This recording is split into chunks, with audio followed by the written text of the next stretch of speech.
વિદ્યાર્થી મિત્રો, આપણે જોઈ રહ્યા છીએ ધોરણ 7 પ્રકરણ 5 રેખા અને ખૂણા સ્વાધ્યાય 5.1 નો દાખલા નંબર 4. દાખલા નંબર 4 માં આપણને શું કીધું છે કે એવો ખૂણો ગોતો કે જેનો કોટિકોણ એ ખૂણો છે ને એના કોટિકોણ જેટલો જ હોય. હવે આમાં આપણને પ્રકરણ નંબર 4 કામ આવશે. આપણે સાદા સમીકરણોમાં જે સમીકરણ બનાવ્યું હતું ને કે ધારો કે ખૂણો આ છે કે ધારો કે સંખ્યા આ છે, તે અહીંયા આપણે એ સિસ્ટમથી આ ખૂણો ગોતવાનો છે. તો ચાલો વિડીયોની શરૂઆત કરીએ.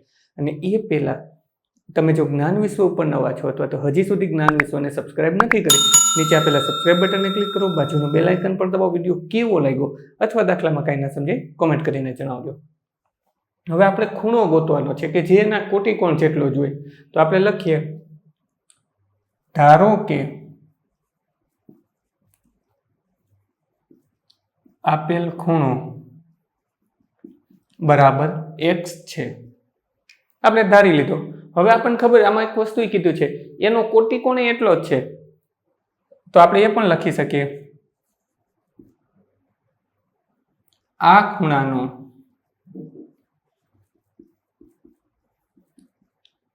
કોટિકોણ બરાબર x. શા માટે મેં લખ્યું આ ખૂણાનો કોટિકોણ બરાબર પણ x? કારણ કે આપણને કીધું છે આ ખૂણાનો કોટિકોણ પણ કેટલો છે, તો કે એના જેટલો જ છે. હવે આપણને ખબર છે કે બે કોટિકોણનો સરવાળો કેટલો થાય, તો કે 90 અંશ થાય, તો જેને કોટિકોણ કહેવાય. તો અહીંયા આપણે એ પણ લખી શકીએ, બે ખૂણાનો સરવાળો 90 અંશ થાય તો આ ખૂણાની જોડને કોટિકોણ કહેવાય. તો હવે આપણે શું કરી નાખીએ, આ બંનેને કરી નાખીએ. તો તેથી x વત્તા x બરાબર કેટલું થઈ જશે? 90 અંશ. આપેલો ખૂણો x છે, એનો કોટિકોણ x છે, કારણ કે બે સરખા આપણને કીધા છે બરાબર 90 અંશ. તો તેથી લખીએ x વત્તા x એટલે કે 2x બરાબર 90 અંશ. x ને સૂત્રનો કરતા બને. જો મેં તમને કીધું તો આમાં ચોથું ચેપ્ટર આપણને કામ આવશે કે આપણે સાદા સમીકરણો ભણ્યા હતા. x ને સૂત્રનો કરતા બન્યા હતા, બે બરાબરની આ બાજુ લઈ જાય તો કંઈક આવું મળશે આપણને, x બરાબર 90 એના છેદમાં 2. ગુણાકારના સંબંધમાં હતા, બરાબરની આ બાજુ ગયા તો ભાગાકારના સંબંધમાં. તો 90 ના શું ભાગ પડે, તો કે 45 દુ 90, બે કેન્સલ થઈ ગયા. તો આપણને x ની વેલ્યુએશન મળી 45 અંશ. તો આપણે અહીંયા લખવું હોય તો લખી શકીએ કે એવો ખૂણો ગોતો કે જેનો કોટિકોણ 90 હોય. તો આપણે લખીએ,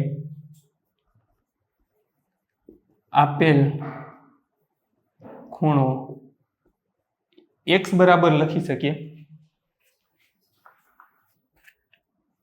x બરાબર 45 અંશ છે. હા, આપણો થઈ ગયો આન્સર. વિડીયોને પોઝ કરી ચોથો દાખલો પણ તમારી નોંધપોથીમાં ઉતાર્યો, ત્યાં પછી વિડીયો ચાલુ રહેવા દેજો. ચોથા પછી પાંચમો દાખલો ફોટોને એક લિંક સ્વરૂપે જ આપી દઈશ, ટચ કરશો એટલે જોઈ શકાશે. સ્વાધ્યાયના બધા જ દાખલાની લિંક નીચે ડિસ્ક્રિપ્શનમાં આપી છે, તો ત્યાંથી પણ તમે જોઈ શકશો.